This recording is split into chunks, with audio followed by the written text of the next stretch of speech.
شكرا عبد الله الغامدي. إذن انتصار في غاية الأهمية وباستحقاق للهلال في ملعب صعب، كسر عدم خسارة نساف في ملعبه بعد 11 مناسبة أسيوية. الهلال ينتصر بنتيجة 3 أهداف لهدفين. ألف مبروك لجماهير الهلال، مبروك ياسر القحطاني. انتصار لهذا الرجل إنزاغي ولنجوم الفريق صعب لكنه مستحق بنفس الوقت.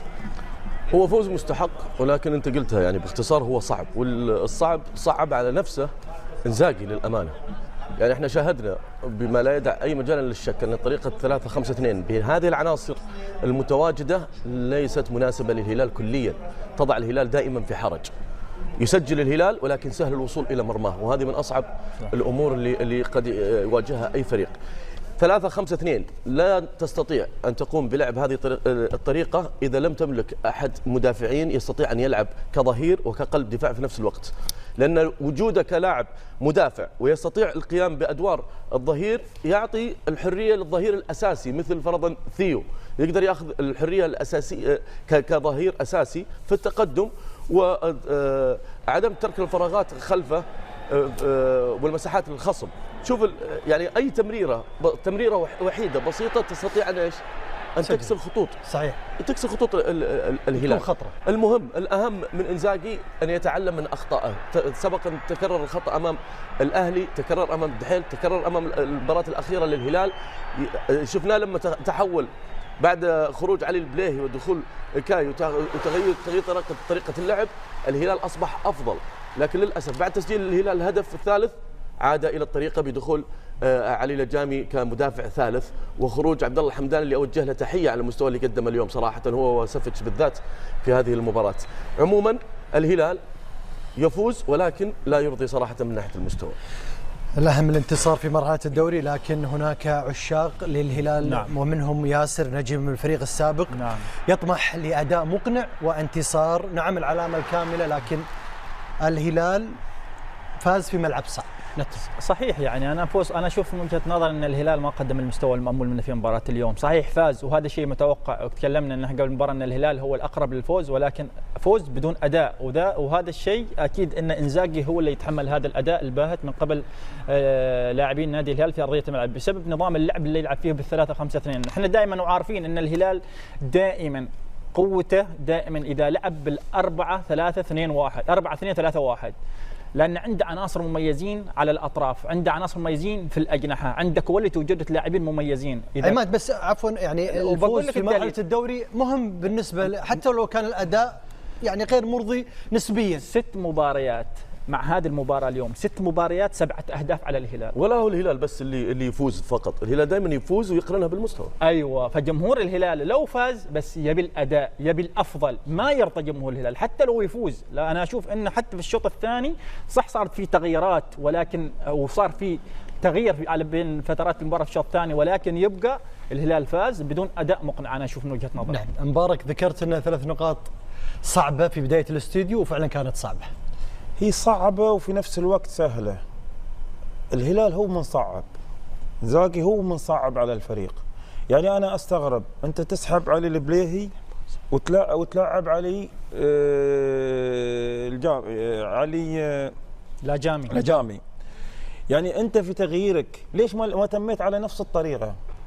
هو نفس الخطأ اللي سواه أمام دحيل وأمام الأهلي.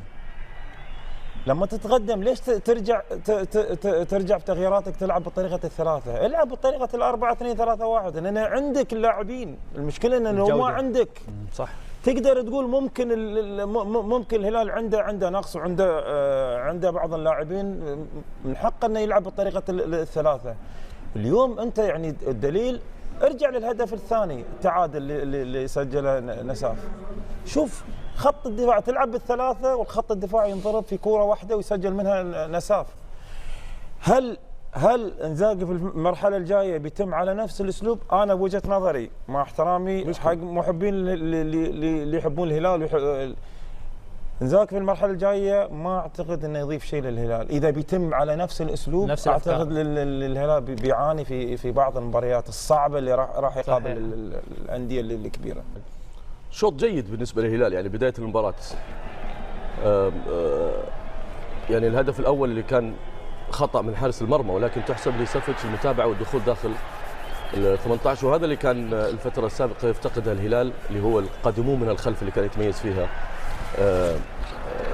سافيتش. هنا الخطا في التمركز. شوف محاور الارتكاز واقفين في نفس الخط المدافعين، فتبقى اللاعب من غير اي مضايقه من محاور الارتكاز. اضطر علي البليهي كمدافع للخروج للتغطيه، ولكن التسديده كانت اكثر من رائعه صراحه من اللاعب الاوزبكي. عوده الهلال من خلال الحل الفردي، وهنا تكمن قيمه اللاعب المحترف، اللاعب اللي يملك المهارات الفرديه ويوجد لنفسه حلول متى ما ضاقت. هدف اكثر من رائع وانهاء مميز بالنسبه لثيو. اذا هدف جميل وشوط مميز. في كل ما تابعنا من شوط بتفاصيله، الهلال بامكانياته ونجومه، عماد نعم. كان حاضرا في شوط اول، استغل الفرص وظهرت امكانيات النجوم من خلال افضليه الشوط الاول. صحيح ان الهلال لها افضليه في بعض فترات المباراه في الشوط الاول، لكن انا اعيد واكرر، انا اقول ان شخصيه الهلال بعد ما هذه شخصيه الهلال. صحيح انه متقدم بالحل الفردي باللاعب اللي دائما ما يصنع الفارق في المباريات الاخيره على مستوى الدوري المحلي، سجل 3 أهداف والحين يسجل الهدف الرابع اللي هو ثيو هرنانديز من اللاعبين صراحه الاضافه القويه اللي في تشكيله نادي الهلال.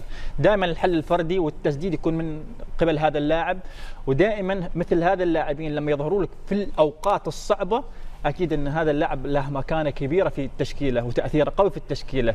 ولكن انا اشوف انه الهلال يمكن كبدايه نعم كان في استهواد. نتكلم عن قيمه لاعب صراحه، ثيو هرنانديز من اللاعبين المميزين. هدف مارادوني حقيقه انه يدخل من العمق ويعدي 5 أو 6 لاعبين وبهذه الطريقه، وفكر التسديد من فوق الحارس، اكيد ان هذا ينم ويعطيك مؤشر قوي ان هذا اللاعب صراحه لاعب امكانيات كبيره، لاعب كبير يعني جاي لك من نادي كبير.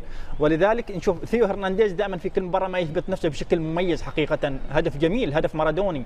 ولذلك انا اتكلم عن الهلال الشوط الاول. الشوط صحيح انه الهلال متقدم ب2-1، ولكن انا احس ان شخصيه الهلال الهجوميه بعدها مفتقدها نوعا ما.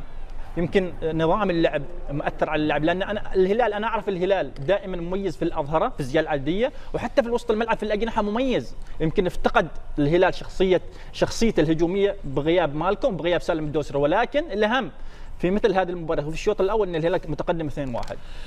تغطيتنا مستمرة مشاهدينا، وينضم لنا في هذا التوقيت شبكة مراسلين هاشم السادة من استاد عبد الله بن خليفة ليغربنا أكثر من مواجهة الدحيل والأهلي، ومن خارج الملعب مراسلنا حمد نواف وصفوان أبو شنب من استاد خليفة الدولي. مساء الخير عليكم جميعا. نبدأ مع هاشم. مواجهة كبيرة مرتقبة منتظرة تجمع الدحيل والأهلي. نعم شاري، مساء الخير على ضيوفك الكرام، مساء الخير أيضا على مشاهدينا الكرام. نحن هنا قبل الجميع، قبل 4 ساعات بقليل طبعا من انطلاق هذه المباراة. هنا سيحل حامل لقب دوري أبطال آسيا للنخبة في نسخته طبعا الأولى الجديدة بهذا الاسم. الأهلي السعودي سيأتي اليوم من أجل مقابلة نادي الدحيل القطري. نادي الدحيل الذي خسر في مواجهته الأولى ب2-1 أمام نادي الهلال السعودي، بكل تأكيد يمني النفس بالفوز في هذه المباراة والخروج منتصرا من أرضية استاد عبد الله بن خليفة ملعبه وأمام جماهيره. لكن الأهلي الذي جاء بعد أن كان متأخرا في الشوط الأول